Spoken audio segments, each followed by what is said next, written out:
And we are live for the Pulse episode number 20. 20 episodes, Derek. Can you believe it? I didn't think we'd make it past 2. I thought this was going to fall on its face, but here we are. How do you feel about that?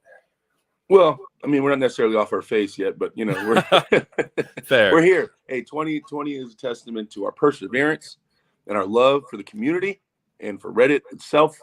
And it's just we're pushing through to provide quality shows for you guys. Yes. I'm going to remind everybody, I cannot see. I'm on my cell phone this time, guys. I'm kind of vacationing for Labor Day, so I cannot see the chat, sadly. There you go. That's the effort Derek puts in. This is the Dave Chafee versus Vitaly of podcasts. So if you're new, this is the Reddit's podcast, if you will. The Reddit is a online message board.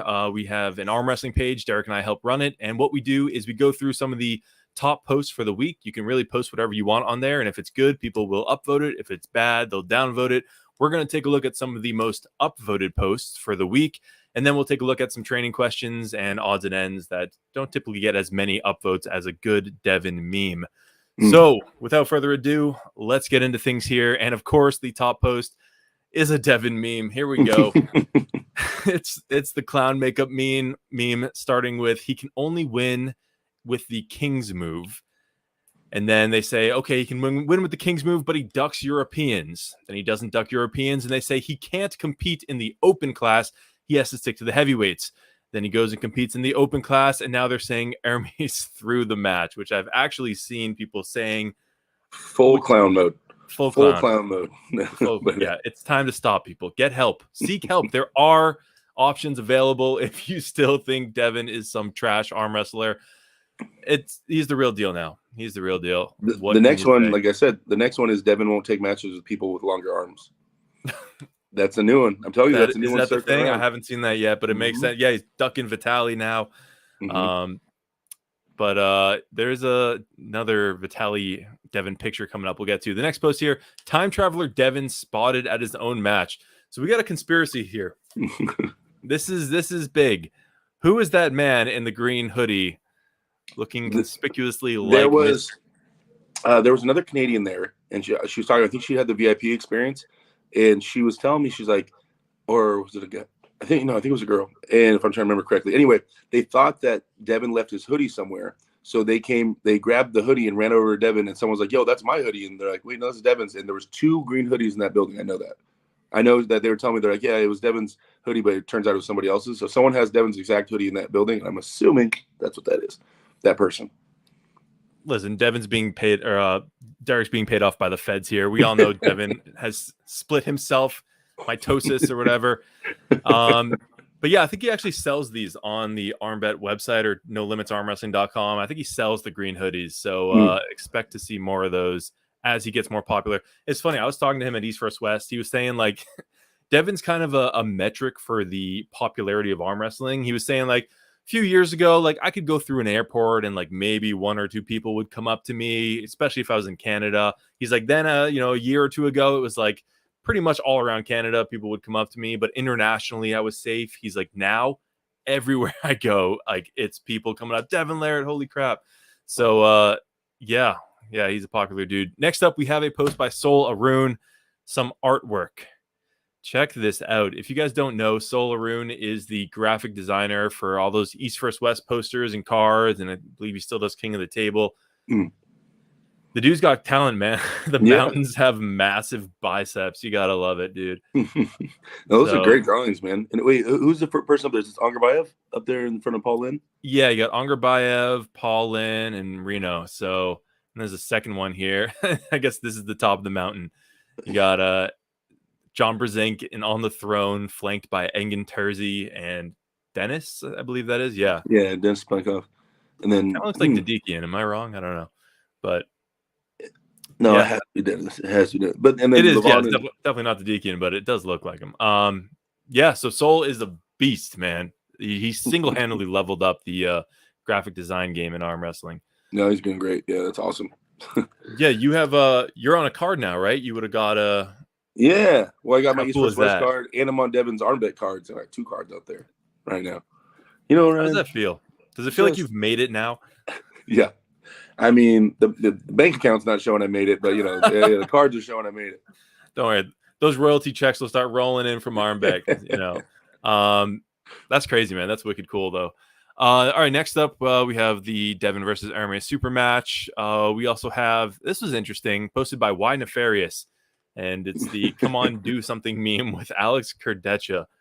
I went on his Instagram after seeing this, and he hasn't even posted since like mid-June. What's going on? Do you have any insight there?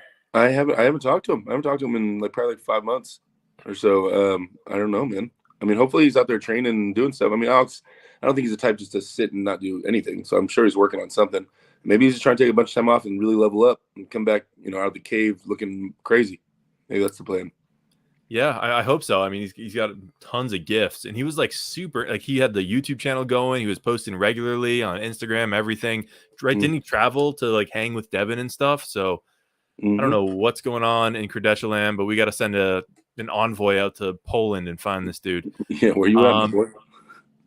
Next, we have another post by Solaroon. He says, new design direction for East versus West 10. Please get this pay-per-view. It will be the best.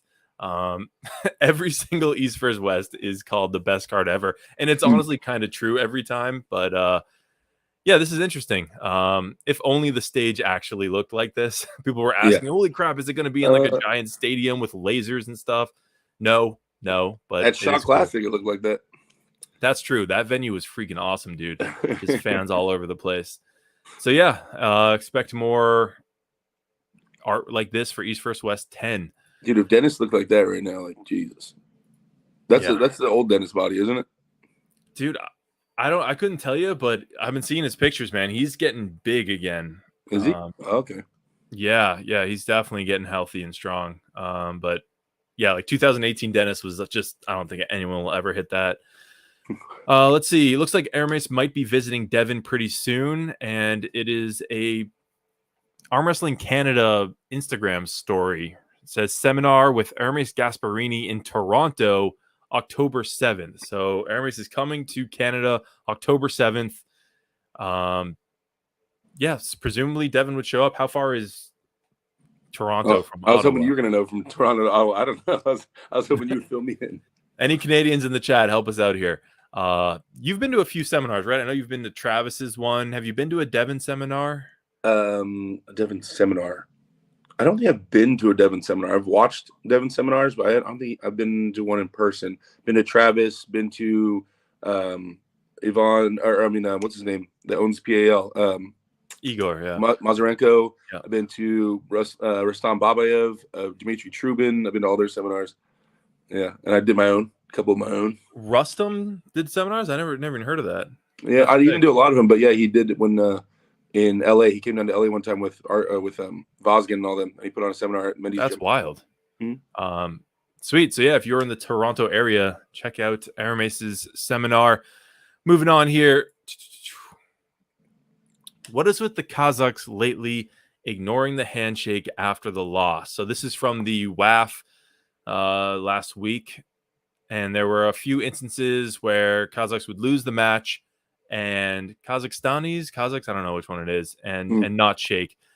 I will say I don't think this is exclusive to people from Kazakhstan. There's a lot of unhappy people. I mean, for these people, Worlds is like, that's it, man. That's all you care about. So getting your loss is devastating. And sometimes you're either contesting, right? You're not ready to be like, listen, he elbow fouled or whatever, or you're just sad. What do you think? Is it bad sportsmanship or just heat of the moment? No, yes, obviously it's bad sportsmanship. It's just like, I think that people have different pressures. Like a lot of people from Kazakhstan, especially from the Shadara, area where they all train. That's like a government supported thing where it's not just you wanting to win. Like it's your country behind you. It's your whole organization behind you. It is a ton of pressure for if they lose. So it not justifying their actions, but I'm saying I understand why they have that much pressure and why they're that angry.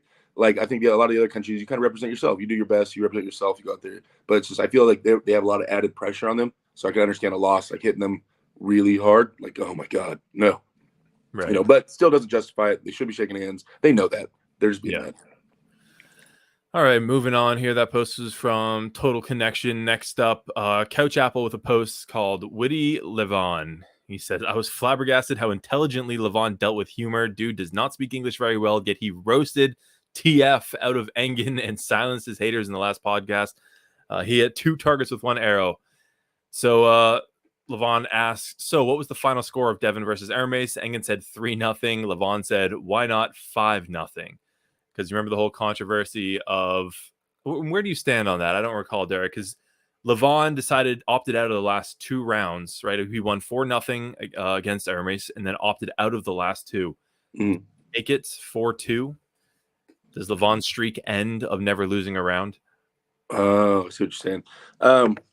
I mean, technically he's never been pinned around, but yeah, I don't know, man. Like, I said a few times about the Hermes Levon match, like the odds, just the odds that's when he hit his peak. That's when he had to stop, right when he was like, because we all know, like, one more ready to go, he was about to lose. Like, he would either foul out or Hermes going to sit there for an hour and a half. Like Levon was gassing, and suddenly he cannot continue anymore. All of a sudden, like, of all the times, I'm not saying he wasn't tired. I'm not saying he was a gas, but like, interesting time. And then the very next day he did an interview, I believe, and it was like, he even said, I'd still been losing around, like immediately brought it up, like, that timing. Yeah, you're right. Might have been protecting the brand a bit there, but I guess it is a little different because Levon bailed out when he was winning, whereas in this case it was Hermes bowing out when he was already losing. So yeah, a little bit different there. But moving on, bro really tried pulling a King's move. Edge going. Hermes is lopping down as much as he could. And all those buckles. Let's get this. This is the content you're missing. Going. Yeah. If you're not on Reddit. Down as much as he could. And all those buckles. That is gold. Who posted that? X Peanuts X. You're a mod now. Congratulations. That is gold. You seen the one with the dog arm wrestling too? Where the dog's like snarling at the guy. I don't. Is that one did that get posted this week? Oh no, it's an old one. It's been on for years. Where the dog's like puts his elbow on the table and the guy's arm wrestling the dog, and the dog's freaking out. I'm sure I've seen it, but I would have to see it again to recall. Next up, we have a post by Arm Wrestling is Fun. I really like my new lock screen. The dude really made this the lock screen to his phone. No, it's not bad. It's not bad. Yeah, it's not bad. Devin, he's always trying to crouch. Devin, we know he's taller than you. You don't gotta hide it. All right. Actually, right. You know what? I gotta remember this. I've been being accused of being a Devin hater lately. I don't. It's just like if I say anything negative, like jokingly about Devin, people are saying I'm a Devin hater. So, Devin, man, you look jacked in this photo, and you're gonna crush Vitali when you arm wrestle him. Yeah. Oh, and we gotta make sure we read any post about Engen. Remember, I gotta read the whole thing. Oh, yeah, we have to read all of it. Yeah, we'll go out of our way to find negativity. Yeah, we can't skip a single one, even if it's the same post over and over again. We can't skip a single one. Oh, dude, that week was brutal, man. Like trying to clean up that subreddit, it was so nasty. It was more than a week. It was like 3 weeks of just constant. You're either dunking on Engen or dunking on people dunking on Engen, or contracts are great, contracts are trash. The sport is dead now. The sport's gonna be big. What a week, man. What a week. So glad that's toned down. We got a post by M Frizzle, Bacho versus Ungerbayev on left. If you guys haven't seen this, check it out. Yeah, it's crazy, man. Bacho is just something else. Just so fast and strong. Yeah, it you know what kind of shocks me is that I would have assumed that Bacho is like just a demon in a hook, right? You get him in a hook and like that's where he wants to be.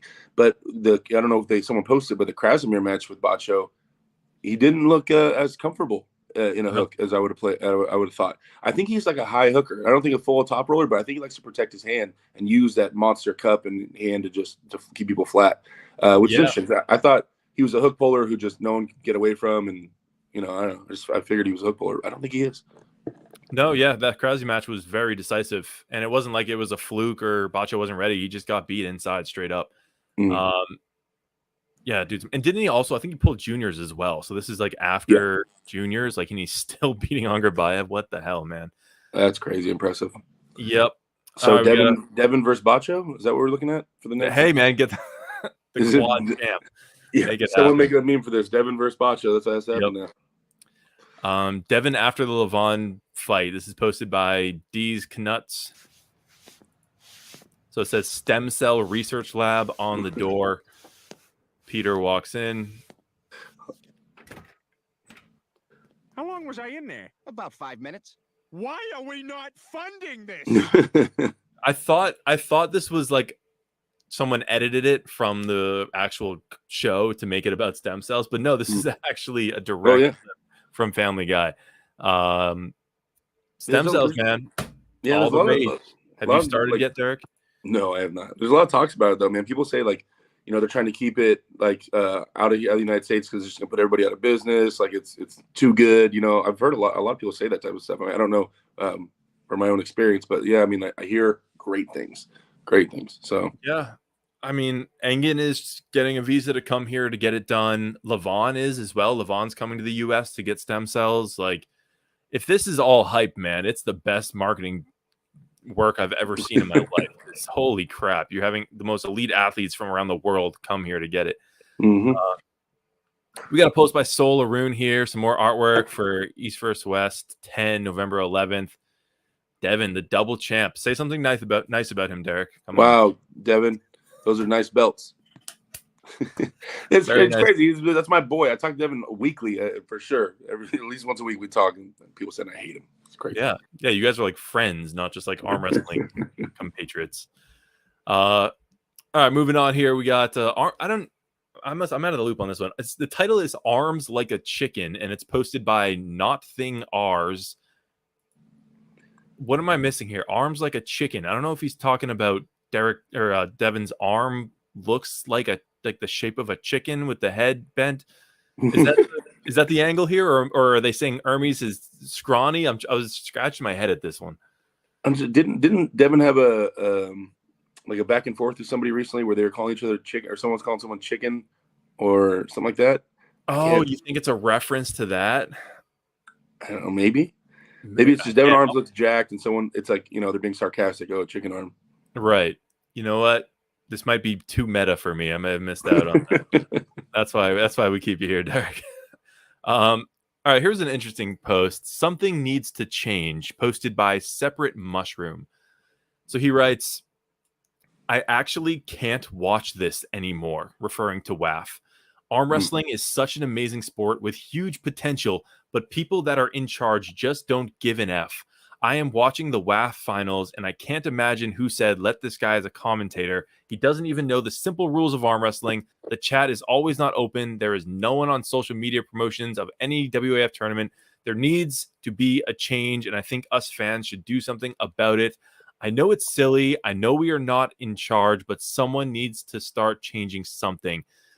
Is WAFF hard to watch? Is there a problem?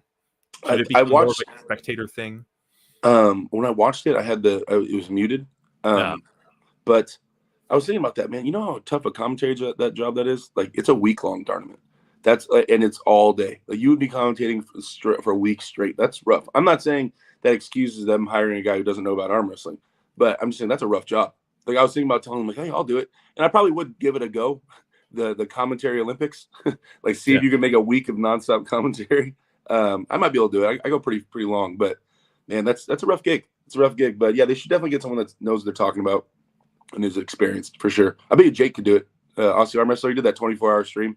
I thought he was. I remember him putting a post out that he was going to do it. I don't know what happened to that, but yeah, you're right. And you're also trying to pronounce names from all over the freaking world, man. I can't even imagine trying to get through that. So I would try so hard, but I know I'd still butcher names. I know I would. So I don't know exactly what this person's referencing. Maybe the commentator was trash and he didn't really know arm wrestling, but you got to at least give him a little slack. It is a tough gig. All right, so how are we doing on time here? Yeah, we'll start heading into some training questions, but first we have this post here. Some stats from East versus West and King of the Table, and this is by user If Coding Start Here. He runs a website called ArmRank, and it's pretty sweet. You can get some stats on all kinds of pullers here. So these are the stats for East versus West 1 through 9 and King of the Table 1 through 7 combined. And so the person who has the most matches is Artem Morozov, and followed by Hermes Gasparini and then Zurab. And Artem has done 43 rounds total. So also matches won. Artem also has the most wins and the most rounds won. Percentage of matches won. Sanders has the most percent of matches won at 100% of his matches in East vs. West and King of the Table. So does Ongarbayev, so does Georgi Zaranov, and then David Samusha, etc. Wait. Oh, matches one. Okay, I was like, because rounds one, Zarenov is always getting in 3-2 battles. Like, okay, so you can't have the most rounds one, maybe most matches one, yeah. And also, they have a thing that you had the idea of. They've Yeah, sent out probably. like a poll for who people think are the top arm wrestlers and then rank them. Do you remember talking about that once? Yeah. Yeah, so it's kind of like a community idea. So in first place is Levon Saginashvili. This is pre-East versus West 9, by the way. Then you have Hermes Gasparini, followed by Devin. I'm sure that would be swapped now. Then you have Zaur at 4th, which is an interesting pick. Jerry at 5th, Artem at 6th, then Gennady, then Chafee, Vitali, Prudnik at 10th overall, Rayvaz, Kurdecha. So interesting stuff here. So yeah, check it out if you want. Let's keep scrolling down. I'm looking. Is my name anywhere down deep on that list? I don't know. Tobias, Drums Inc., Todd Hutchings. Oh, hey. Oh, there we go. Hey, look at the guy. That would be, again, this is before the win you just got, so expect that to be even higher. If oh, yeah. So like number two or 3 probably now. Natty was a beast, man. You should have seen him. All right. So, yeah, check that out. Thank you. If Coding Start here, this is a great website, great resource. All right, let's get into some not most upvoted questions, but just some interesting stuff, some technique questions, things like that. Yep. And we're starting off with a post by user I'm a CFO pusser. Oh, that's the best I could do. How's his technique? He's the one in the black shirt. I saw the comments. He said he's on the black shirt to the left. It's good. I mean, you're setting that wedge, the hook. So like with your elbow out, you're setting it where if he hits sideways, he hits into your elbow or like into your forearm, because you're not staying open. So that's good. I think when you're being offensive, you need to focus on sliding the elbow a little bit more, stand up a little bit taller. There you go. It's good. You're not pronating a ton in the hook. You're basically attacking the person's bicep. But yeah, all in all is good. It's just the other guy seems to not know which direction he wants to go a little bit, but looks solid. Yeah. No, I was impressed, man. Yeah, you took care of his pronator off the start, didn't let him get it back, and yeah, there you go. Using the whole elbow pad when you hit, you might be able to use it a little more before the hits. But no, I thought this was a really good pull. Looks like they're in a gym. That's pretty sweet. But yeah, no, nothing too big to complain about. Well done. Next up, we have using a dropped riser setup. After seeing Prudnik's low hand setup against Dadakian, that has me wondering, who are some great arm wrestlers known for not engaging their riser in the setup very much? How can a low rise setup be used to get into an efficient hook? So low hand at the start. I think Vitali comes to mind. Matt Mask comes to mind. Hermes doesn't lead with riser. His main weapon is not right. You'll see him rise at times, but in the end, when the chips fall, Hermes will come out from the bottom of his wrist before he'll come out with rising. I think Zaur doesn't lead with rise. The Rivaz leads with rise. Alex Kurdecha rises. I'm trying to think of other top rollers. There's a lot of them, man. It's just some people do it really blatantly, like Matt or like Vitali, and then some people they'll get like a medium grip. It'll be kind of dump, but when it gets really heavy, you'll see that dump more, and they'll start bringing it out even more. But they kind of lead with it risen up, and then they abandon it. But yeah, the most prominent would probably be Vitali and Matt Mask, that are just most well known for that move. Probably those two, I'd guess. Yeah. Or Cobra, isn't Cobra the one? Cobra's the one that made it famous. I think that style, the Cobra style, as John Brzee calls it. So I think he originated it. Yeah, so those are good for outside pullers. He's asking, how can a low rise setup be used to get into an efficient hook, which is interesting. Yeah, so one benefit to grabbing a bit lower is if you're going around the base of their wrist, like not a total dad's move, you can get a lot more coverage than going over the fat of their hand, right? If I'm up here, I'm going high on their hand, when you go down to the wrist, you can get much more control, much more depth on their hand, which can allow you to perhaps contain their top roll and keep your wrist flexion better. But yeah, What do you think, Derek? Is there any Why, value? I mean, why would you want? I'm trying to figure out a reason why you'd want to have a dumped wrist set up to engage a hook. I don't get it. I can't think of a scenario where that would be like a good idea. I mean, I would, again, controlling at the wrist is the only thing I can think of. But it's just like if you're dumping your wrist, you're taking your palm away from them. And if you're trying to hook, you want coverage. You'd want to be towards them. You wouldn't want to be dumped and pulling backwards. So, and if you're going to go towards them, you don't need to dump, man. Like, you can just get a normal grip. Dumping would have no effect on anything. If not, it just make it worse. Yeah. Right? Especially if they're top rolling you and you're trying to hook them and you have a dumped wrist, like make their top roll way easier. I can't think of a scenario where I'd ever think that's a good idea. That's kind of weird. Stan Marsh. I don't know. Maybe like if you're going against like a really hard posting top roll, like if you get around their wrist, maybe. But yeah, if you're going to shoot in and supinate, you're going to want to get as deep as possible. And like you said, yeah, if you're dumping that wrist, that's why it's effective against hookers, right? Because it gives them less coverage on you. Yeah. So.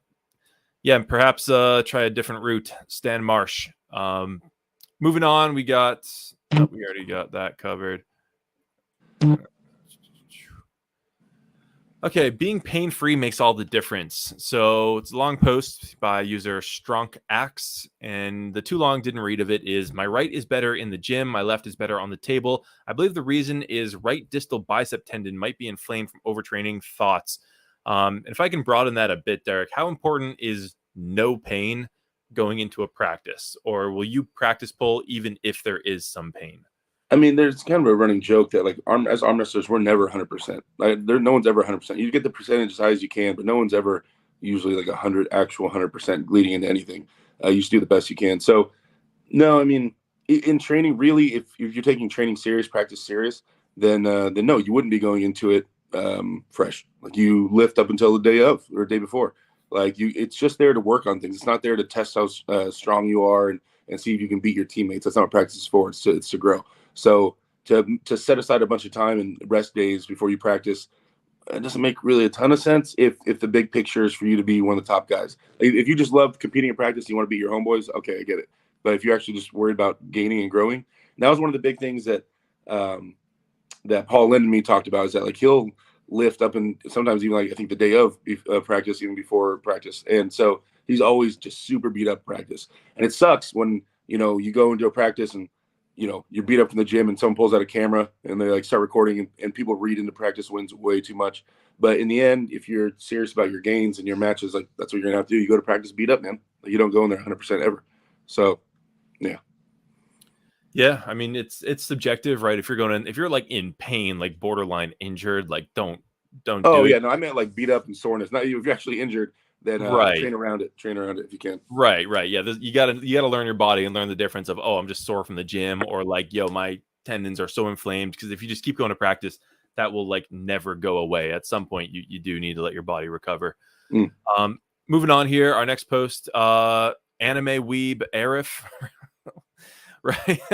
Who knew Arif this whole time was an anime weeb? Here we go. All right.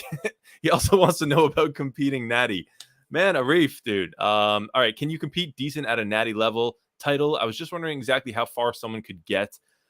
It's hard to answer that specifically, right? I mean, we don't, even with drug testing, it's impossible to really know if someone's actually Natty. I mean, you can look at WAFF. That's probably the closest thing we have to a high level tested event. But in my opinion, pretty far. I think you're probably not going to be the super heavyweight champion of the world, but I don't think placing at WAFF is out of the question. Like, if we could somehow know, if God came down and told us who did the best at WAFF Natty, like if there was a gold medal or two in there, I wouldn't be shocked. Would you? No, not at all, man. I think, like you said, depending on the weight class, when you're in the super heavyweights, the swings in terms of weight is huge, right? If you're within a weight class, people are only 10-pound difference from you, right? So how much stronger could they possibly be if there's only a 10-pound gap, right? It can't be that big of, and usually you're at the top of the weight class, so usually you guys are the exact same weight. So it's just like in those matches, in the lighter weight classes, I think being Natty, a lot of those guys can be WAFF champions completely Natty. Now, I know for a fact people take stuff and go to WAFF. Fact. Like, I've heard from a million sources, right? But not everybody. And I think you can go far. There's definitely people, we'll never really know what's in anybody's blood. We can only just guess. You know what I mean? I like to guess, and makes me sleep good at night guessing that Angerbayev is Natty. And I'll never know. We'll never know. But I'm like, man, I like to think he is. Yeah. But yeah, I mean, I remember this question is a super common question, and it's a question I had when I started getting arm wrestling when I was first into it too. And I remember I went to some, I won't say any names, I went to a major, very popular event with very, very famous arm wrestlers. And one of them, I kind of grabbed one of them and pulled him aside. I said, hey, do I have to take steroids to become like elite? Like, I remember asking him this, and he said, do you have to take steroids to become elite? No. Do they help? Yes. And that was the direct question I got from. And if I told you guys a name, trust me, you would trust this person. So it's you don't have to, but it helps. And at the bigger super heavyweights, you might have to, I guess, in my opinion. Yeah, I've had similar conversations. There's definitely some elite guys who at least claim Natty. I mean, again, like we'll never know. I mean, RVJ, I guess, is probably the most prominent one. I would certainly categorize him as an elite puller. But yeah, it's all just speculation at the end of the day. But I mean, if you have to ask, like, don't worry about it. Like at the state, local level, like you can dominate your local scene without steroids. So Yes. if you're wondering, like, oh, should I even bother getting into arm wrestling if there's all these juice heads? Yes. Absolutely do it at the lower pro levels, whatever. You can absolutely dominate. So but this is also something I touch on this, is that it's a very delicate mindset. I've had teammates who were training really hard and stuff like that, and they got into this whole steroid. They got obsessed with steroids. They weren't taking them, but they got obsessed with the fact that people are on steroids. And then every loss they had, they said, well, that guy was on steroids, not knowing the truth, just assuming everybody's on steroids. And I've watched these people talk themselves out of the sport. I just can't go anywhere. Everybody else is on steroids. Then they don't know that. They just assume anybody that beats them is on steroids, and I can't go anywhere because I'm Natty and I'm not going to do it, and blah, blah, blah, and they quit. Like, and it's so that mindset is super slippery, right? And that can go a lot of ways. Oh, this guy has longer levers. I got short thumb. I'm not going to make it. You talk yourself out of stuff so fast. So just be careful. You have to trust that hard work. People aren't working that hard. Your competitors are not, dreaming about this every day. They're not putting the work you're willing to put in. Like, it's not all about natty long levers and all that stuff. That stuff can make a difference if you're, on gear and have long levers, but it's not the world of difference that people think it is. Right. There you go. All right. Next up, we got a post by Arm Wrestling Male. Aren't these technically bicep curls with fat grips? So for those who don't know, fat grips are these rubber cylinders you can attach onto any kind of barbell or dumbbell that just makes it fatter. Probably about like your standard was like this fat. So instead of grabbing the bar like this, it makes it fat, right?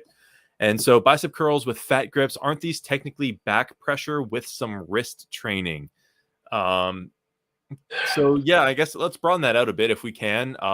Do you use fat grips, Derek? Is there value there?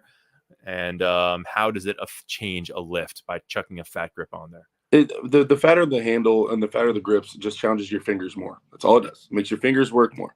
So you can do a full, fantastic exercise in a gym using standard size handles, and just as if it's like you do an arm wrestling match and you care about where the millimeter of their finger is placed to the inch, to the small details. But when people go to a gym, they think they just grab some shit and move some shit. Like, they don't really put any thought into it. It's the same thing when you go to a gym and you want to do wrist curls or things like that. Care about where that handle is in your hand, what pressure it's applying, and where. And you can get a fantastic workout with standard gym equipment for arm wrestling, like arm wrestling specific workout. Fat grips just challenge your fingers more. So there's a lot of scenarios where I want to work my cup, for instance, and if I have a fat grip on it, then I might stop being able to do those wrist curls because it's too much work in my fingers, when really my wrist could have done 5 more reps, right? My actual just wrist flexion, but my fingers couldn't hold on anymore. So a lot of times I'll use a small handle or something, and I'll get the fingers out of the way and just do wrist curls with a small diameter handle. So it's just know that if you're adding fat grips, all you're doing is making your fingers work more. And God forbid you stop doing a lift because your fingers couldn't handle it, like a bicep curl, but your bicep was ready to go for 7 more reps, but you stopped because your fingers weren't ready. Like, you don't have to make everything into a compound movement. Everything doesn't have to have multiple muscles firing off at the same time.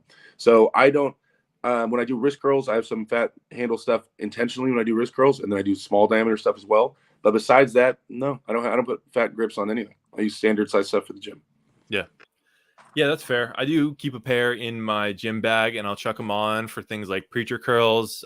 Like Derek said, you're trying to approximate arm wrestling at the gym. I mean, if you're training for arm wrestling, and the diameter of a barbell is not anywhere near the diameter of the hand you're gripping against. So there is value in making that bar bigger. And like if I'm doing preacher curls with just a normal dumbbell and then I chuck a fat grip on there, I mean, the normal dumbbell maybe ends right about here, but the fat grip's going to end out there, which is further away down the lever of my hand. And so it definitely adds a bit more wrist and fingers into the equation. So to answer your question specifically, aren't these technically back pressure with some wrist training? I mean, yeah, it's elbow flexion with more wrist training. So that's a component of back pressure, unless you want to say back pressure is just lat, using your back. We don't have to crack that can of worms open, but Thank you. Right. I'm glad I'll throw that out there. We'll leave it at that. It will train your elbow flexion and wrist training, allegedly back pressure. And with that, we'll move on to our next post here by user. It's actually Arm Wrestling Male again. All right, he's blowing up the subreddit. Training elbow flexors and cupping. Another post by Arm Wrestling Male about elbow flexors and cupping. Do you think that training elbow flexors and cupping would be enough to beat the average gym goer or bar person in an arm wrestle? I'm looking to stonewall the people I go against. So he's a new arm wrestler. He wants to win some money at his local bar, impress all the ladies. And he wants to know if just training elbow flexors, which for those in the chat who don't know, that would be like bicep and brachialis, bringing your bicep curl motion, right? That's elbow flexion. And cupping, would that be enough to beat the average gym goer? So basically no pronation, right? Do you need pronation to beat the average person? No, I guess I'll answer that. No, yeah, you can just be stronger, and that's probably enough for your average person. Because if you're cupping and you turn them palm up, they're going to be in a lot of trouble. But yeah. It depends on how you use it. I mean, having these strengths are one thing. Knowing how to use them is this whole separate thing. So he's not talking, like, I don't say anything there about form or what style he arm wrestles or anything like that. Random people, especially if you go against some big, strong dude who has big shoulders, like he can just internally rotate really hard and they can feel really strong. Random people on the streets can feel really strong and they can really hurt themselves. So whenever I arm wrestle someone that's not an experienced arm wrestler, I cup, I make them go palm up, and I make them do a bicep curl. I put them in a situation where they don't feel like they can go sideways, so they don't even try to go sideways. They just try to curl me, and then I open them up that way. I feel like it's safer. Yes, it's a higher risk of a bicep tear, but it stays away from the arm break position, right? So I hook everyone. Now, the standard answer would be, top roll. Top rolling's easy. That's how you beat stronger people. You top roll them. But if you take a random person's wrist, they're still going to try to go sideways, right? And so I just don't think it's a really safe way to arm wrestle new people. But he's probably talking about maintaining height and controlling the hand, which I think is a little more dangerous, but you have to make sure you're applying the correct pressure. If you just cup, that means that they can grip you in to eat up your pronation, right? You can be cupping in here and with your palm up. So that doesn't necessarily mean you'll stonewall people. Also, there's the side pressure component, which you didn't mention, just elbow flexion, right? So you have to have some kind of internal rotation pressure to be able to stonewall anybody in the center table, right? Yeah, I mean, if you're on the subreddit and you know the jargon, might as well go the whole way. Like, why leave out all the other parts, right? You're here anyway. You know about the sport. Just spend 20 minutes on YouTube and find a little bit more to give you that edge. But yeah, no, I think that was a good point you made, Derek.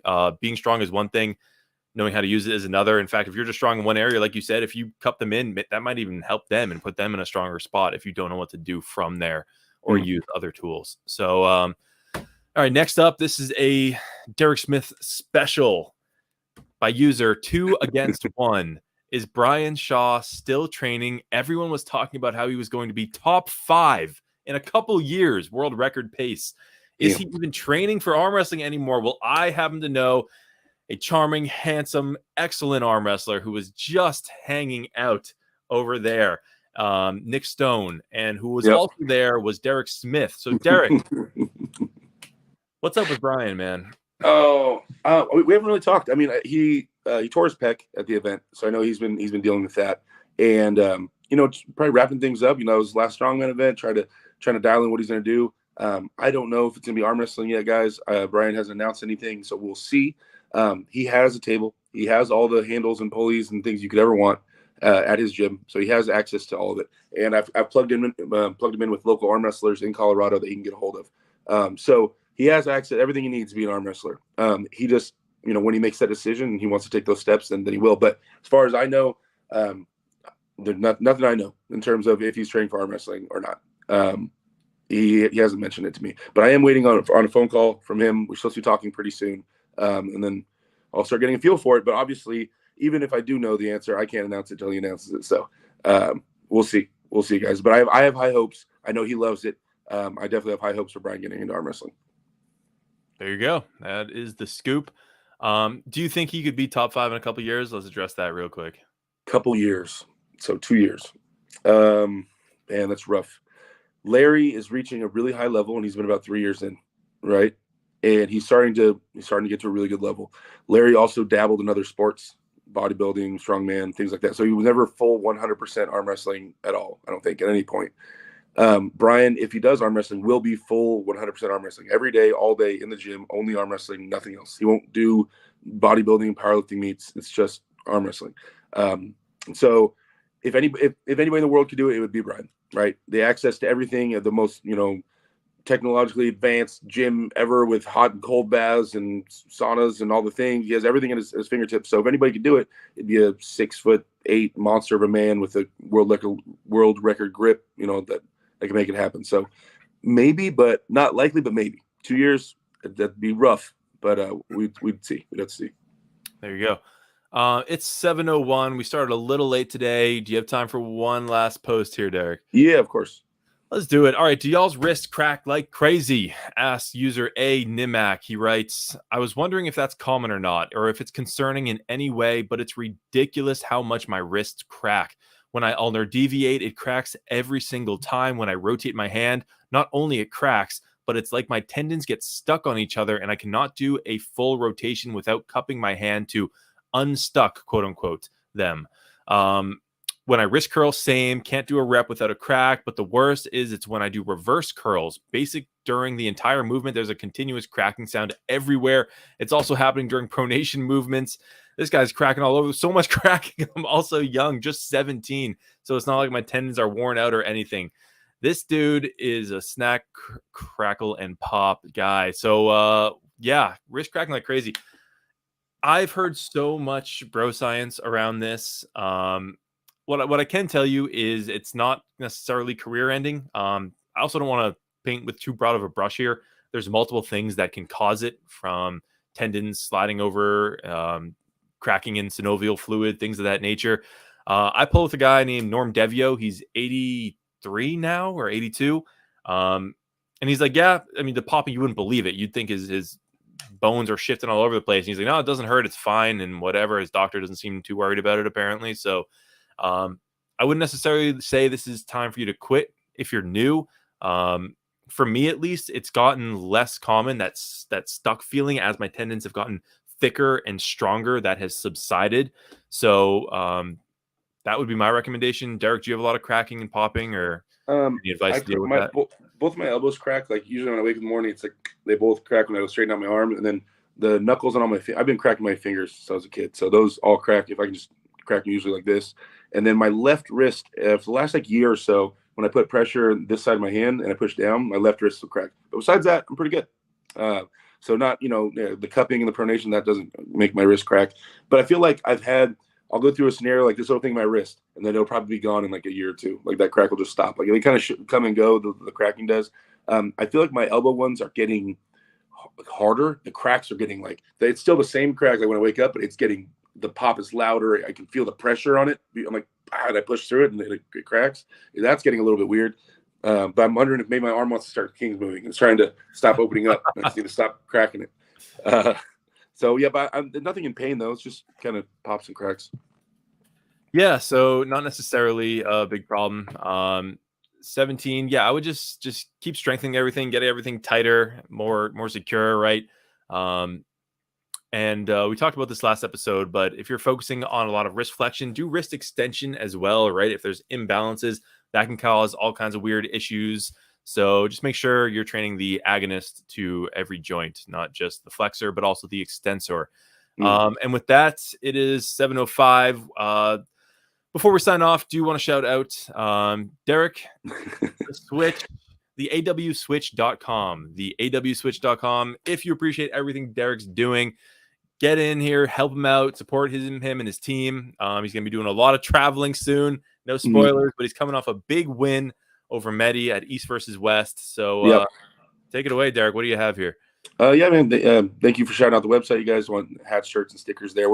Bridget was just sending me some more stuff yesterday, some new stuff she's coming up with, designs and logos for some new shirts, which are pretty cool. So hopefully we'll have some more stuff coming out on there. Yeah, man, I got to there's been some names thrown at me, guys. I'm not going to, put it on blast yet, but as soon as everything's finalized or the promoters are down to announce it, I'll let you guys know my next match coming up. But yeah, exciting stuff. I feel like the names that I'm being tossed around to are good ones. Not crazy. We're not going straight Levon. We're not going Morozov right now, but some suitable names. That's a solid step, like a small step above Medi, I think, a good step. So yeah, I'm excited about all that stuff coming up.